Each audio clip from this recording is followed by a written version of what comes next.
अमावस्या और पूर्णिमा की कथा। एक समय की बात है, एक राजा था। उनके 2 लड़के और 2 लड़कियां थीं। उनमें से एक लड़की का नाम पूर्णिमा और दूसरी लड़की का नाम अमावस्या था। पूर्णिमा सारे घर का काम करती, पूजा पाठ करती और गाय की सेवा भी करती थी। लेकिन अमावस्या ठीक इसके विपरीत थी। वह राजा अपने दोनों बेटों और दोनों बेटियों को प्यार करता था। उसके लड़के और लड़कियां धीरे धीरे बड़े हो गए और राजा ने लड़कों का विवाह करवा दिया। इसके बाद एक दिन राजा की पत्नी ने कहा कि दोनों लड़कियां भी शादी के लायक हो गई हैं, उनका भी कहीं पर रिश्ता करवा दो। लेकिन यह ध्यान रहे कि अमावस्या का विवाह किसी अच्छे खानदान में करना, क्योंकि उसे घर के काम करने की बिल्कुल आदत नहीं है, वो बिल्कुल निकम्मी है। और पूर्णिमा का किसी साधारण परिवार में, क्योंकि पूर्णिमा को घर का काम करना ज़्यादा पसंद है। राजा ने पड़ोसी गांव के अमीर घर में अमावस्या की शादी कर दी और उसी गांव में एक साधारण परिवार में पूर्णिमा की शादी करवा दी। पूर्णिमा के भाई और भाभी पूर्णिमा से बहुत प्यार करते थे, क्योंकि वह घर के काम में उनका हाथ बटाती थी और अमावस्या उन पे रोक जमाती थी। शादी के बाद दोनों बहनें अपने अपने ससुराल में रहने लगी। एक दिन अमावस्या ने घर पर शिव चर्चा रखी, जिसमें उसने सभी गांव की औरतों को बुलाया, पर पूर्णिमा को नहीं बुलाया। जब गांव की औरतें अमावस्या के घर जा रही थीं, तब पूर्णिमा अपने घर के बाहर बैठी थी। औरतों ने उससे पूछा, तुम नहीं चलोगी क्या? पूर्णिमा ने कहा, मुझे तो बुलाया ही नहीं, मैं कैसे चल सकती हूँ? औरतों ने कहा, बुलाया नहीं तो क्या हुआ, वहाँ तो भगवान की शिव चर्चा है, तुम चलो हमारे साथ। पूर्णिमा उनकी बात मानकर उनके साथ चली जाती है। जब अमावस्या की नज़र पूर्णिमा पर पड़ी तो अमावस्या ने गुस्से में आकर पूर्णिमा से कहा, तुम कैसे चली आई? तुम्हें तो मैंने बुलाया ही नहीं। फिर भी कोई बात नहीं, तुम आ ही गई हो तो चुपचाप बैठे रहना। और अमावस्या ने पूर्णिमा की गरीबी का खूब मजाक उड़ाया। अमावस्या की बातें सुनकर पूर्णिमा की आंखों में आंसू आ गए। उसने भगवान शिव से हाथ जोड़कर मन ही मन विनती की, हे भगवान, क्या पूजा पाठ करना, घर का काम करना और गौ सेवा करना गलत है? आखिर मेरा कसूर क्या है? आप कब कृपा करेंगे मुझ पर? पूर्णिमा बार बार भगवान से यही कहती रही। इतने में शिव चर्चा पूरी हो गई। अब अमावस्या भगवान का प्रसाद बांटने लगी।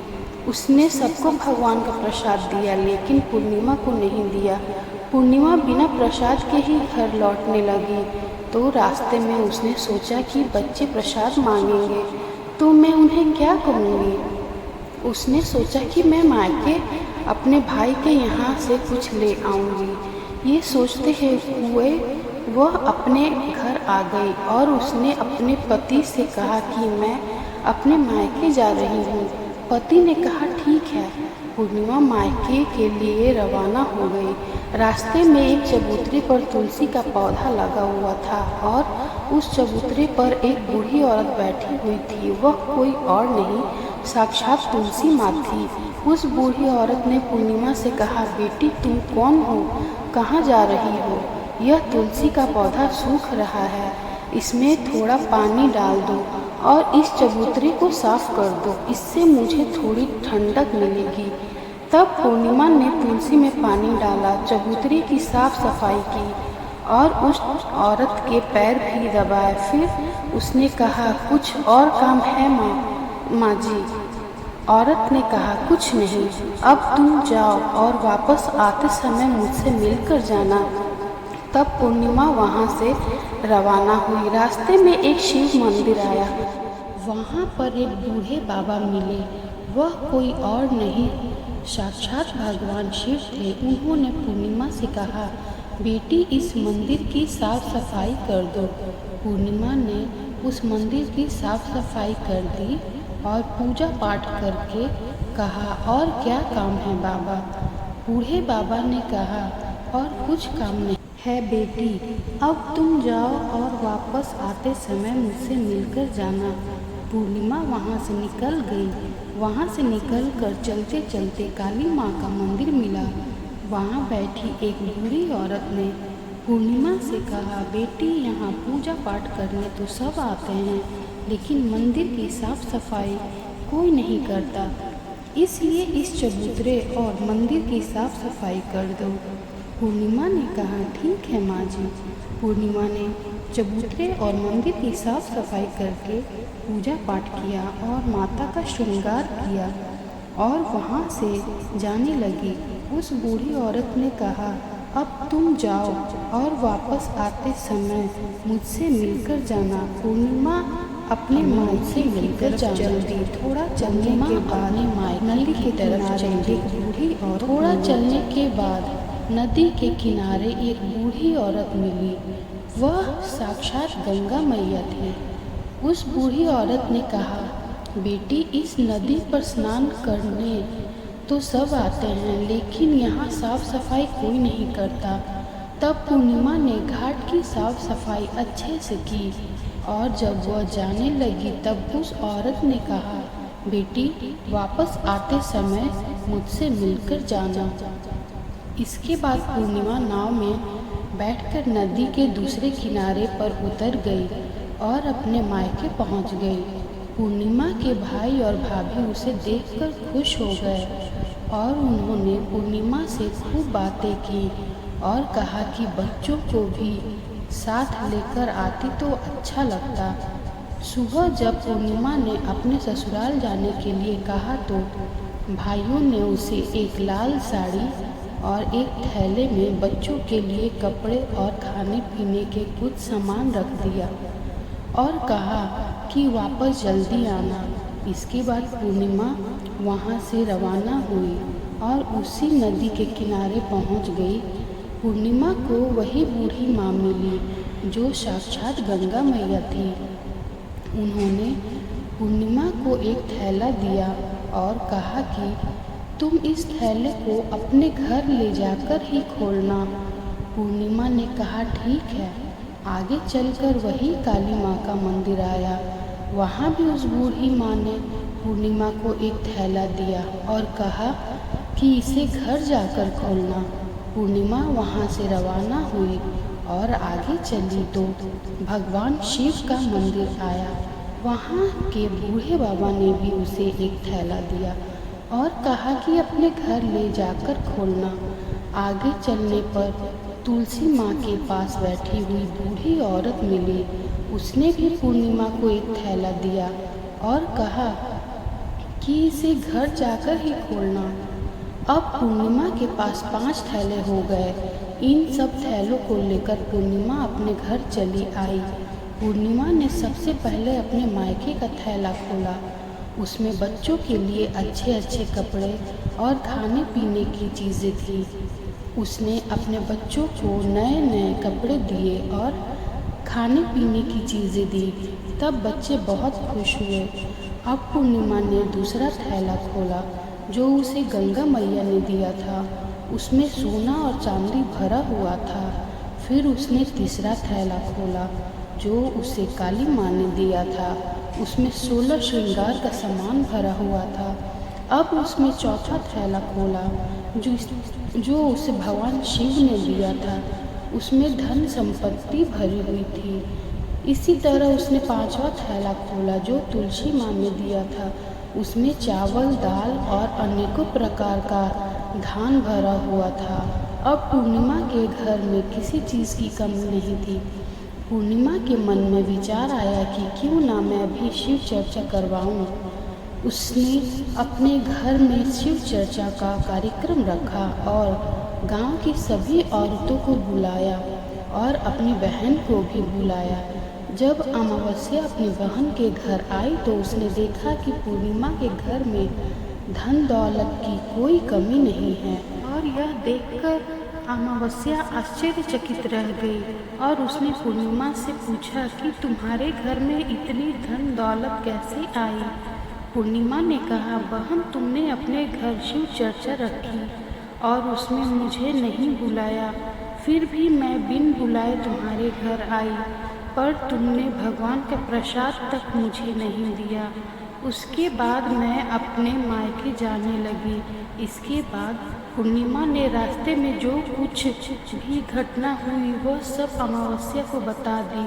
तब अमावस्या ने पूर्णिमा से कहा कि तुम भी मुझे प्रसाद मत दो और मुझे डांटो, लेकिन पूर्णिमा ने कहा, यह तो भगवान का प्रसाद है, यह तो मैं सबको दूंगी और तुम्हें भी दूंगी। फिर भी अमावस्या ने प्रसाद नहीं लिया और सीधे अपने घर चली गई। घर जाकर अपने बच्चों से कहकर वह अपने मायके जाने के लिए रवाना हो गई। चलते चलते रास्ते में वही तो तुलसी माँ मिली, जो चबूतरे पर बूढ़ी माँ का रूप धारण करके बैठी हुई थी।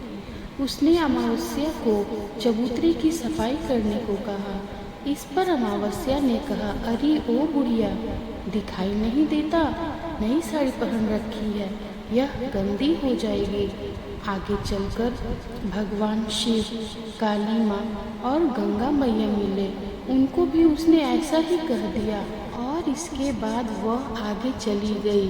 पर नदी किनारे लगी नाव में जैसे ही बैठी, उसमें रखे फूल कांटों में बदल गए, जो उसके पैरों में चुभ गए। किसी तरह वह दूसरे किनारे पर उतरकर अपने मायके चली गई। जब वह वहां पहुंची तो उसकी भाभीयों ने आपस में धीरे से कहा, काम की न धाम की, 100 मन अनाज की, पता नहीं कहाँ से यह आ गई है। खाना खाकर सभी सो गए। अमावस्या सुबह उठी और अपने भाई भाभीयों से कहा कि मैं अपने ससुराल जा रही हूँ। उन्होंने कहा, ठीक है। तो अमावस्या बोली, पूर्णिमा को तो तुमने बहुत कुछ दिया और मुझे कुछ नहीं दोगे क्या? तो भाई भाभी ने कहा, तुम घर जाओ, सब तुम्हारे घर पहुंच जाएगा। तब अमावस्या वहां से रवाना हुई। नदी के किनारे गंगा मैया का रूप धारण करके बूढ़ी औरत बैठी हुई थी।